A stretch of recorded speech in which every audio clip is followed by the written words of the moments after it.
Hello, and welcome to The Rabbit Hole. I'm your host, Bob Odette, and I have a few things to talk about today. But first, today's show is brought to you by Dean's Auto Shine, located at 1181 Division Road, Windsor. Dean's only uses the highest quality products in detailing your vehicles. Thanks to all the great staff at Dean's, go check them out. They do great work. Now, this is our second show here on WePodcast, and it's a recorded show. Soon, I hope, we will start live shows, and we hope you out there will participate in the discussion. I don't want to take up all the time here giving you my opinion. I want to hear yours.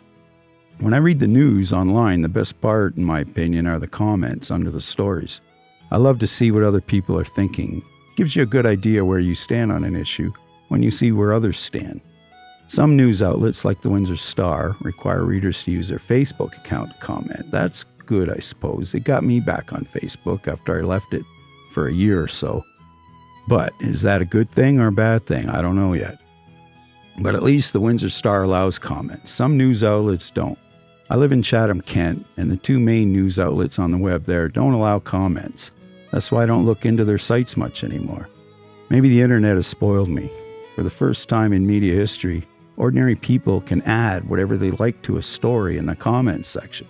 That's brought a lot of weirdos and kooks out of the woodwork, which I'm sure is one of the main reasons some outlets don't allow comments on their websites.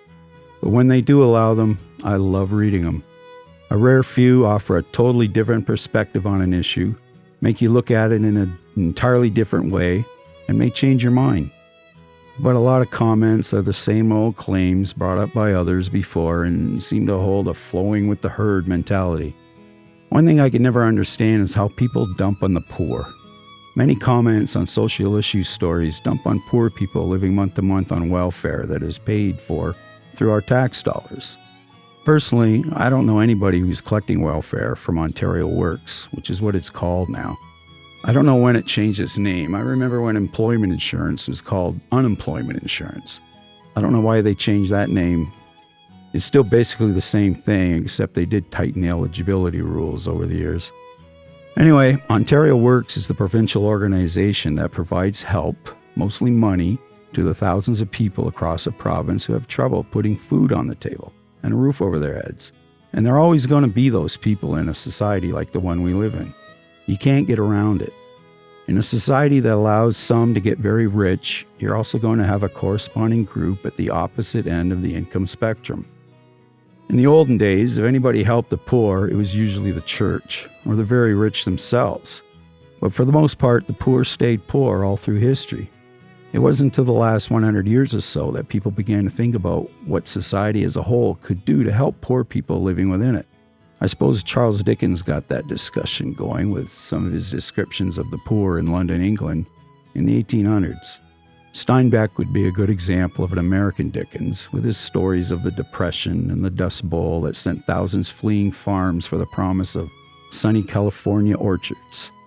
After the Great Depression, governments on both sides of the Canadian-American border created a social safety net to help people at the bottom of the economy. It was a noble task taken on by people with good intentions, and for the most part, I believe they still have good intentions in providing the service they do. Sure, there are some who abuse the system, but where would they be if the system wasn't there? Do you think they would be working? Could they have your job? As I said earlier, there will always be poor people, so we have to do something for them. We can't send them all to jail. That's more expensive than the current welfare rates. But the thing is, people collecting welfare checks, pay the bills, are getting way less than the other welfare recipients in the Canadian welfare system. And here, I'm talking about corporate welfare. According to a Fraser Institute study, the Canadian government spent $6.4 billion on corporate subsidies in only 2013. That is money given to a corporation for a variety of reasons, most of which we're told is to create jobs.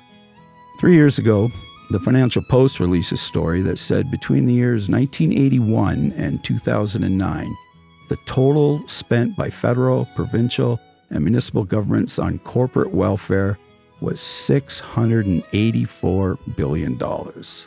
That figure was also from a Fraser Institute report. That breaks down to $342.6 billion from Ottawa, $287 billion from the provinces, and $52.2 billion from municipalities across the country.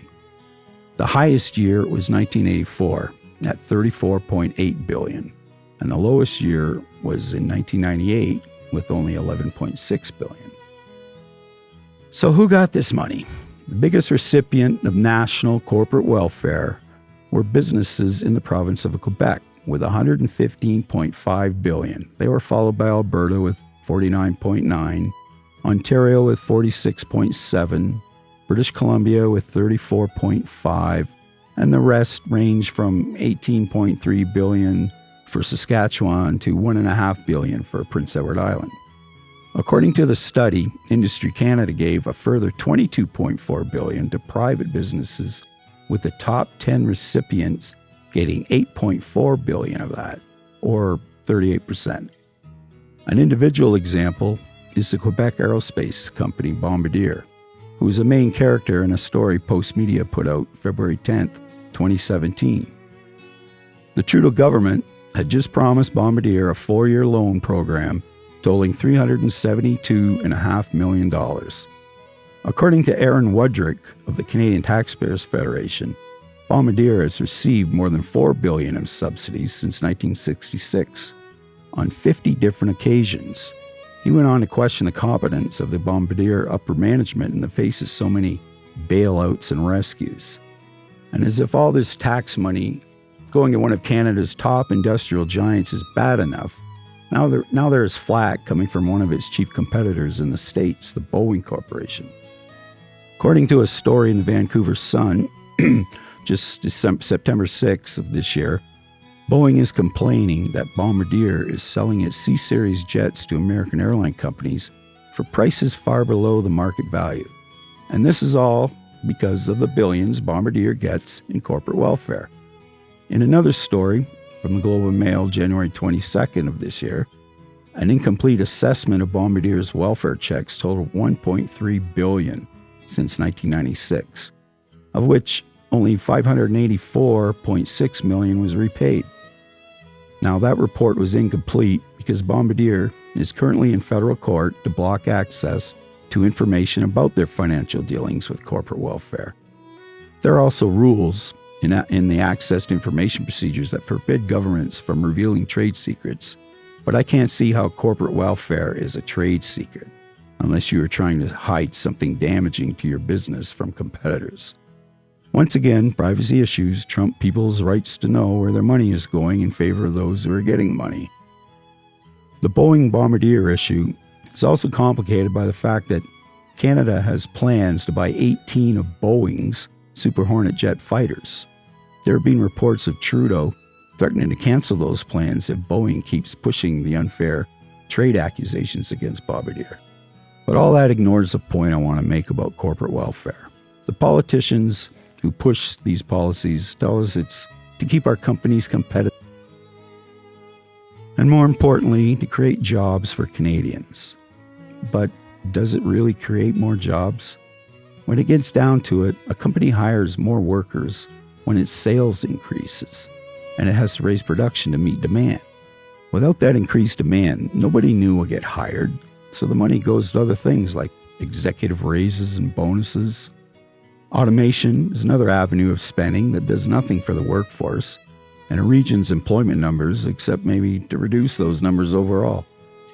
But a lot of corporate money is kept in offshore accounts to escape the tax man and increase the bottom line of the companies and their managers.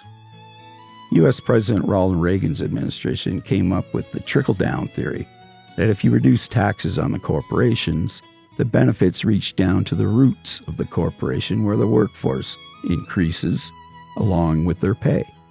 That was a failure, as the gap between the rich and poor has gotten a lot wider since the Reagan years. My point is, corporate welfare stays in the corporate world. The individual welfare administered by provincial governments, on the other hand, is directly spent within the communities where the welfare recipient lives. A man or woman gets their monthly check and they go straight to the grocery store, the dollar store, the beer store, or or they pay the utilities for the small home they live in. Their spending directly supports local small businesses, the very business sector most governments tout as the sector with the most growth potential. So how much does the government spend on this kind of welfare? And what exactly do the recipients get? According to a National Post story on September 28, 2011, poverty costs taxpayers more than $24 billion a year, said the report released Wednesday from the National Council of Welfare, a federal government advisory board. That was a quote from the story. The report said that the federal government should put money towards such things as income subsidization, affordable housing, education, and better health care to help rid Canada of poverty. The current Ontario government is talking about income subsidies for ordinary people. That is one of the 4 points mentioned, and I want to get into here. In Windsor, a single person on welfare gets $656 a month. If you have one child, that's bumped up to $1,050. 2 children get you $1,212, and a couple with no children get $1,065 a month, while a couple with one child, 18 or under, gets $1,227 a month. A welfare recipient can earn an additional $200 a month working part-time without losing any of the amount that welfare gives them. Anything higher than $200 is clawed back, although I'm not sure if it's dollar for dollar. Probably. It makes sense. There may be other programs that top up the welfare numbers, but I'm not aware of them. People with a disability get a little bit more. There's what we used to call the baby bonus, that as far as I know is a hell of a lot more than it was when my wife and I had babies. But I don't know how that fits in with the welfare regulations. Now see, if we were live, you could call in, someone could tell us just how that works out. But $656 to $1,227 is not a lot of money. I don't think it's a $10 an hour in the real job world. And there is lots of red tape and bureaucrats and paper shufflers to make sure everything is on the up and up. With the welfare system, there's a lot of overhead, and these people are unionized and make a good buck handing your money out to the poor. So people advocating for a guaranteed income say these costs can be avoided by scrapping the welfare bureaucracy and topping up the income of Canada's poor through the income tax system or Canada Revenue. Hugh Siegel, writing for the Literary Review of Canada earlier this year, said that if the federal government topped up every poor person's annual income so that they lived just above the poverty line, we could get rid of provincial welfare and be able to put millions of provincial dollars into healthcare and education. Guaranteed income is not a new idea either.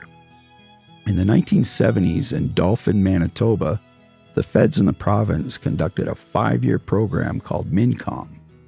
Under this farming community program, if a family's crops failed or underperformed during one of those years, their annual income was topped up with government funds to keep them above the poverty line.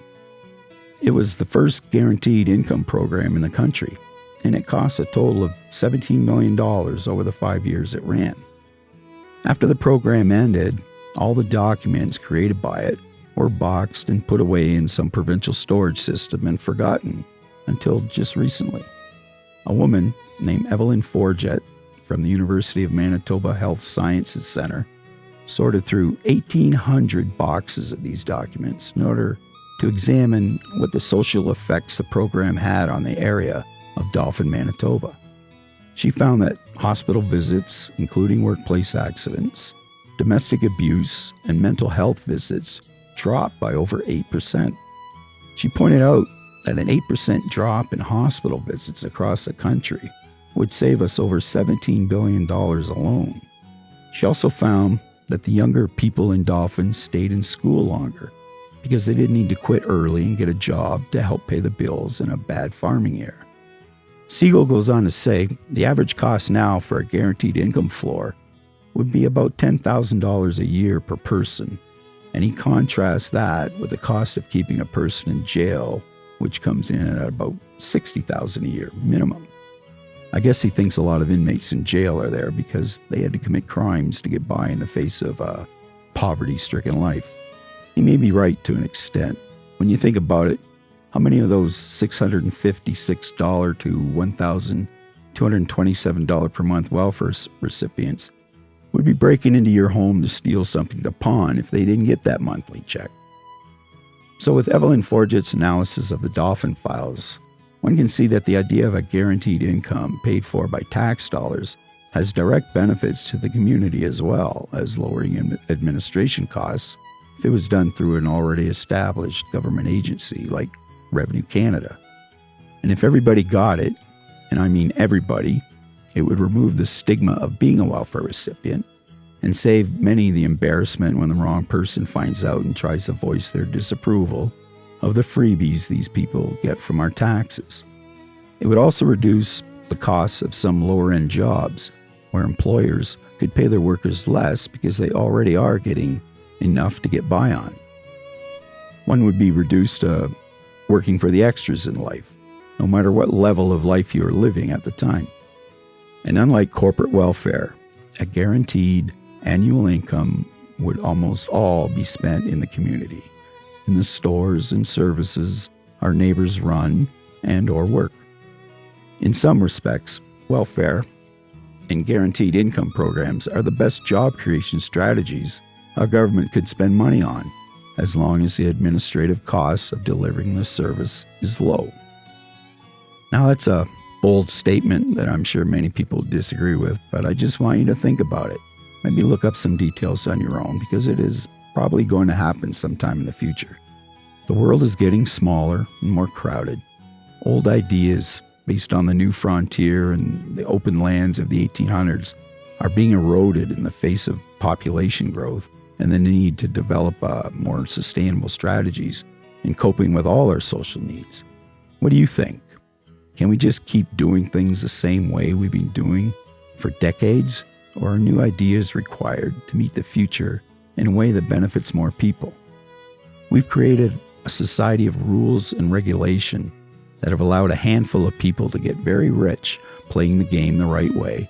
And it is my opinion, these people have had it too easy with the opportunities our society has given them in order to get where they are. They don't need our help. We need theirs. So the next time you see a poor family down the street enjoying some new toy or bringing home groceries the day the welfare check was deposited into their bank account, think of the billions Bombardier and other huge corporations get also. Put it all in perspective and try to find where the money goes. I've always said money in an economy is like blood in the body. As long as it's constantly moving and doing its job of greasing the economy, making it run smoother and faster, the more healthy that economy will be. We don't need billions squirreled away in some private bank. We need it coursing through the economic system where we all can work and spend into the future. That's what I think. What do you think? Drop us a line, send us an email. We really want to hear from you. And before we go, I just want to say, I'll be back for the third show. And the next show, I think the topic is going to be marijuana. So I hope you tune in and hear what I got to say about that.